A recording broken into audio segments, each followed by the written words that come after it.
Una necesidad social. Así nació el lenguaje humano, del cual nunca sabremos cómo era, pero sí sabemos que era por medio de sonidos como ahora, ya que el hombre y la mujer tienen un aparato fonador que les permite hablar maravillas de la naturaleza. Y ahora el lenguaje oral sigue siendo la forma más generalizada de comunicación y desde que nacemos nuestra familia y nuestra comunidad nos enseña a usar la lengua o idioma que le es propia. Con ello podemos dialogar con las demás personas.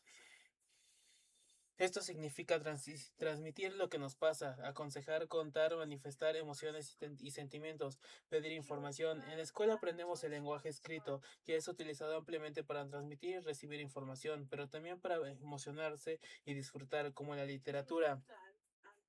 Ya en los tiempos prehistóricos, los hombres trataron de comunicarse de otras maneras, por ejemplo, dibujando en las cavernas escenas de caza. Sin embargo, no todos usaron el lenguaje de la misma forma. Separados geográficamente, cada comunidad fue creando su lenguaje o idioma para transmitir mensajes a larga distancia. También emplearon instrumentos de percusión y de viento y hasta señales de humo. Finalmente, como un estado posterior, nació el lenguaje escrito formado por signos gráficos. ¿Qué es la comunicación? Lucas está transmitiendo una información en la fuente desde donde ha partido esa información y por lo tanto es el emisor. Lo que dice Lucas es el mensaje. Para transmitirlo ha localizado un sistema de signos orales, en este caso la lengua, que constituye el código. La destinataria de ese mensaje es Nadia. Ella, dentro del proceso de comunicación, es el receptor. Para que los sonidos que emite Lucas lleguen a Nadia, es necesario que haya aire, porque es el medio en el cual se expanden las ondas sonoras. El aire constituye el canal, el medio físico por el cual se transmite el mensaje. Hay dos elementos más que tenemos que tener en cuenta en la comunicación. El referente, que es el hecho de la realidad al que se refiere el mensaje, y las circunstancias, es decir, el tiempo y el lugar en el que se produce el hecho comunicativo.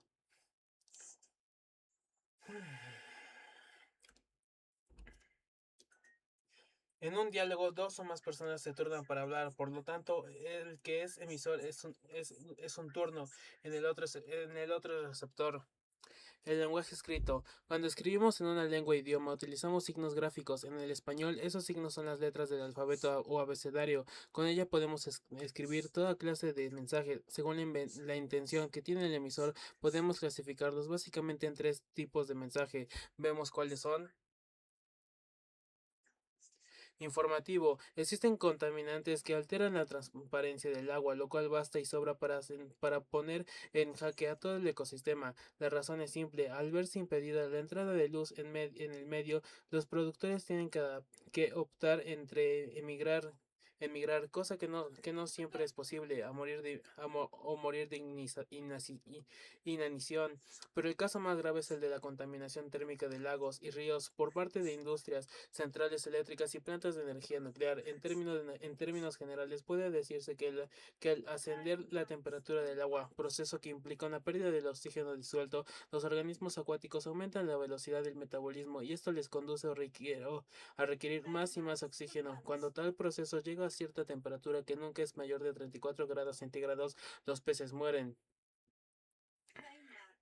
Qué interesante, ay, qué interesante, no lo sabía. ¿Cuál es la intención del emisor en este mensaje? El autor de este texto que propone informar sobre la contaminación del agua. En este sentido, el mensaje o texto es informativo. Sus características son la utilización de un léxico específico y preciso, verbos en el modo indicativo y oraciones afirmativas. Si observamos el texto, veremos que está separado en dos párrafos, o sea, conjunto de oraciones relacionadas entre sí por el mismo tema.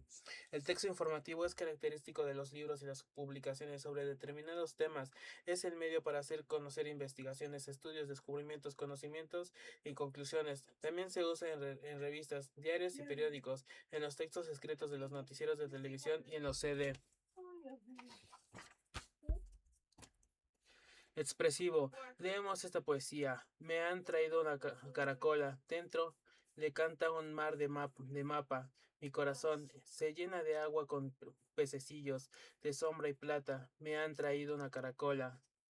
Qué lindo. ¿Y cuál es la intención del emisor de este mensaje? El autor de esta poesía expresa sentimientos. En este sentido, este texto es expresivo. Sus características son la utilización de la primera persona, yo, y de metáforas, un mar de mapa, que el lector interpretará libremente. En otros textos expresivos también encontramos abundante adjetivación, imágenes sensoriales, signos de admiración e interrogación, inter- interacciones. Interacciones.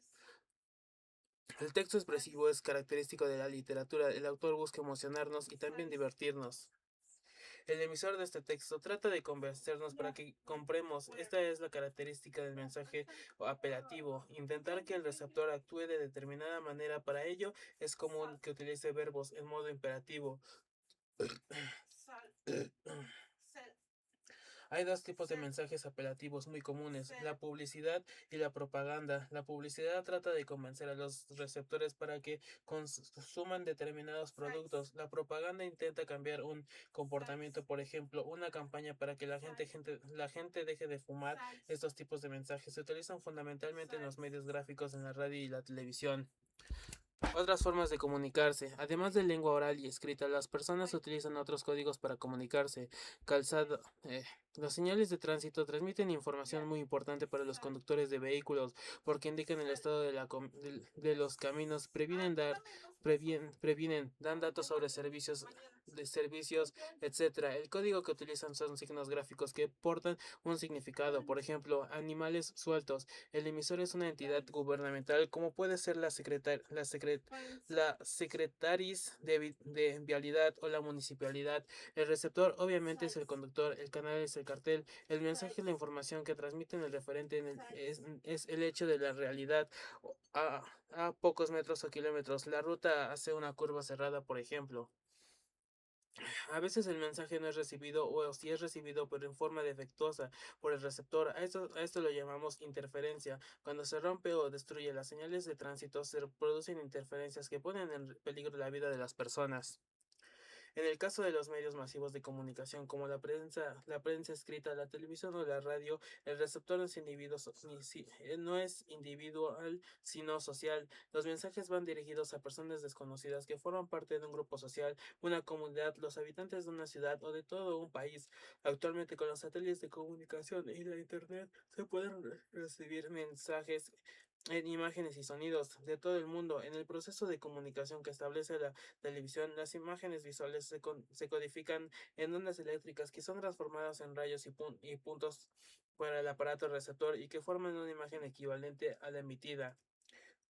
El proceso de comunicación es dinámico, cambiante y continuo. Cada uno de sus elementos influye sobre los demás, es decir, interaccionan. Variedades de la lengua. En algunas regiones de América Latina se utiliza guagua para mencionar a los niños pequeños. Todos los hablantes de una misma lengua la utilizan de la misma manera. En principio podemos decir que cada uno hace uso particular de ella, pero además si tomamos un idioma como el español que abarca tantas regiones geográficas, notaremos diferencias, variedades en el que se habla en cada uno, tanto en español como en América, tanto como en España como en América. También hay diferencias de acuerdo con los grupos sociales, las edades, etcétera. Podemos decir que aunque hablemos una misma lengua, generalmente nos expresamos en forma diferente según las circunstancias en la que nos encontramos. Esa variedad la llamamos registro. Es la variedad que se utiliza de acuerdo con el canal transmisor, la relación entre los hablantes y el tipo de mensaje. Veamos algunos ejemplos. Si tenemos en cuenta el canal transmisor, podemos establecer inmediatamente dos variedades, lengua escrita y lengua oral. Lengua escrita. Leemos el mundo de Internet. Más de 20 millones de personas se comunican, juegan y realizan intercambios de todo tipo a través de una red internacional de ordenadores. Una nueva sociedad se está creando en las profundidades de la pantalla del monitor actualmente. Actualmente son 20 millones de personas las que se comunican planetariamente a través de Internet, International Network o Computers. Internet es un sistema de conexión interpersonal con acceso a bancos de información, revistas, archivos, imágenes, grabaciones. Grabaciones sonoras, películas y videojuegos. De esta intercomunicación entre amantes de la computación se ha formado una comunidad que discute ideas, traba relaciones e intercambia información, todo a través de la pantalla de un monitor y en cualquier parte del mundo. Nunca hasta ahora la tecnología ha podido lograr una idea más perfecta de vecindad. Ya vimos que en la lengua escrita los signos son gráficos y no sonoros. Más adelante veremos la diferencia entre ellos. Cualquier persona que haya adquirido los hábitos de la escritura puede plasmar mensajes de esta manera. Se utiliza en los medios masivos, como diarios y revistas. En los últimos, en los estudios de información.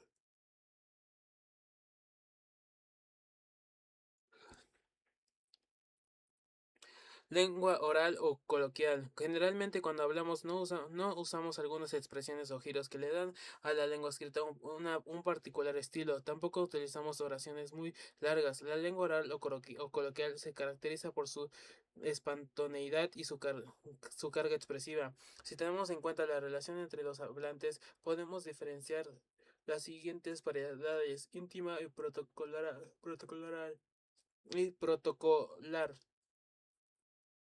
Lengua íntima o familiar. Es la, es la, es la que se utiliza en los diálogos entre personas que tienen una relación cercana, como puede ser la de los miembros de una familia o entre amigos. Está cargada de matices efectivos. Lengua protocolar.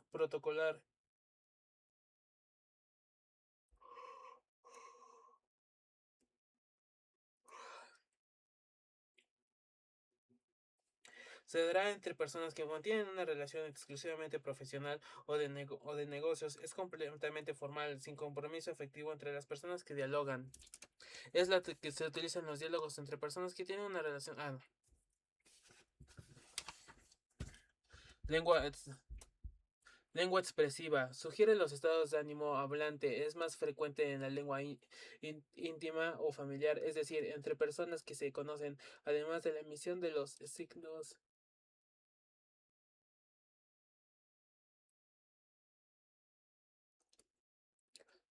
Entre los signos, palabras, tiene gran importancia los acentos y los énfasis de la entonación. También se caracteriza por la utilización de adjetivos calificativos, diminutivos, aumentativos, metáforas, palabras inventadas, etc. Lengua informativa. Proporciona datos de la realidad. Su función es informar, no expresar sentimientos, por lo tanto es más precisa. Una de sus características se utiliza oraciones enunciativas y verbos en el modo indicativo. Se encuentra en ideas principales y secundarias.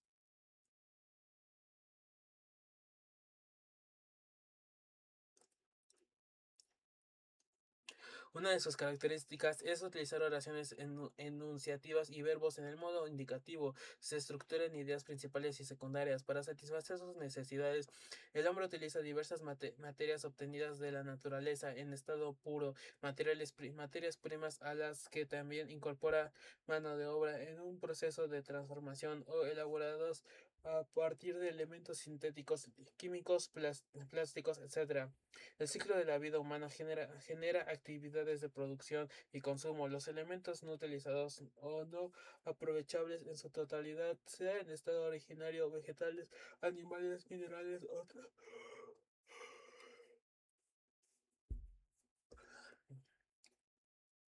o transformados por el uso car- cartones, papeles, envases plásticos o de vidrio, etcétera, son los que conocemos como residuos o basura.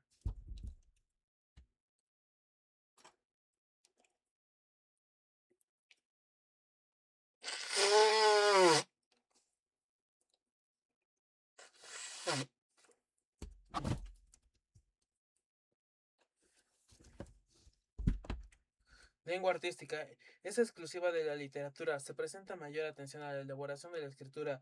En ella los signos no son fácilmente reemplazables porque cada uno importa por sí mismo, por su función. También es expresiva. Cinco águilas blancas volaban un día surcando rápidamente el firmamento, y sus cinco sombras las acompañaban silenciosamente sobre cerros y praderas. Venían del norte, venían del sur. La tradición indígena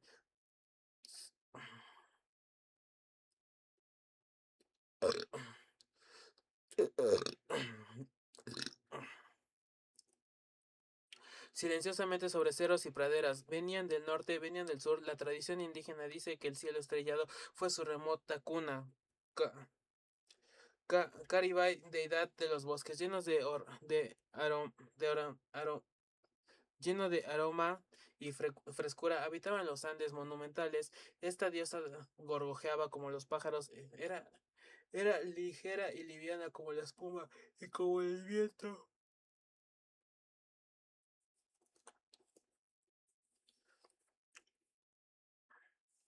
Lengua activa o impresiva.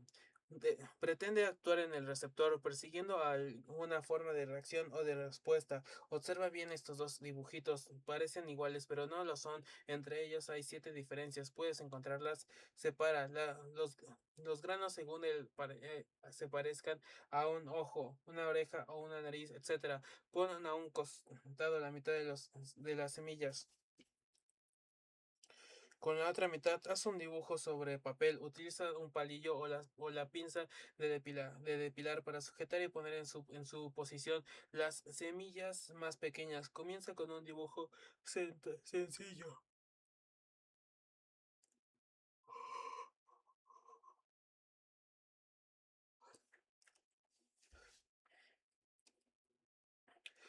Con la otra mitad, haz un dibujo sobre un papel. Utiliza un palillo o la pinza de depilar para sujetar y poner en su posición las semillas más pequeñas. Comienza con un dibujo sencillo. Dos grupos sociales. Marca diferencia de cultural, educación, clase social, profesión, edad, etcétera. Lengua escolarizada o estándar. Es la lengua que se propone como modelo en la escuela para que los alumnos puedan desenvolverse en ámbitos más amplios, en los que este tipo de lengua es la convención vigente.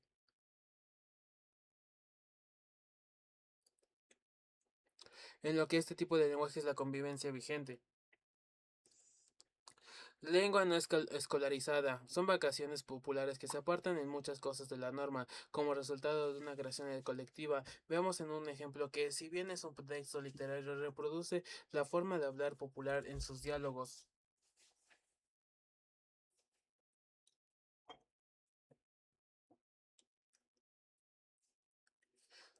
Toma una tijera y corta trocitos de cinta. Con ella en su bolsa fue al mercado. Se ubicó en su lugar habitual y colocó la cinta sobre una tela extendida en el piso. Las señoras pasaban comprando tomate, cebolla, papa, locote, etcétera. Ninguna se detenía a ver las cintas multicolores. ¿Tienes batatilla, abuela?, preguntó una cliente que venía acompañada de una niña. No, che, patrona, hoy no tengo nada.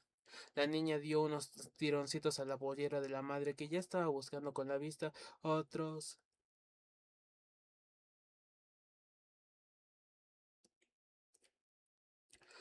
Veamos en un ejemplo que, si bien un texto literario reproduce la forma de hablar popular en sus diálogos, tomó una tierra y cortó trocitos de... La niña dio un trocito a la pollera de la madre, que ya estaba buscando con la vista otro puesto en el que pudiera comprar los suyos para el terere de su marido. Mamá, cómprame las cintas. ¿Qué? Las cintas, repitió la niña señalando los trocitos multicolores. ¿Cuánto cuestan, abuela? 100 cada uno. La patrona. Dame dos. A 50 pesos.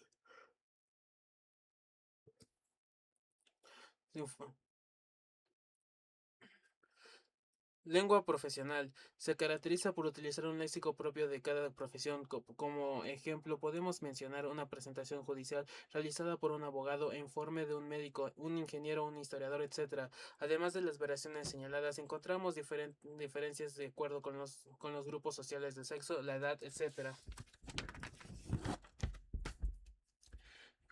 El mapa lingüístico de América ofrece una variedad de usos del léxico muy amplia. Muchas de estas diferencias provienen de la herencia indígena, ya que numerosas palabras y formas de pronunciar pasaron al castellano. Por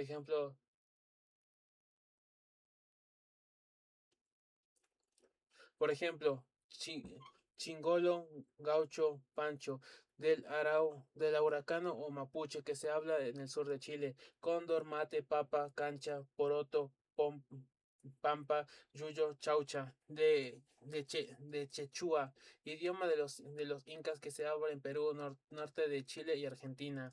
Cacao, chocolate, tiza, aguacate, del náhuatl, idioma de los aztecas que se extendieron por México. Canao, Canao, cacique, batata, tabaco, del arauco, idioma de las Antillas, anana, aombu, ñandú, mucama, tapir, mandioca, maraca, del guaraní, que se habla actualmente en algunas provincias de Argentina y en Paraguay.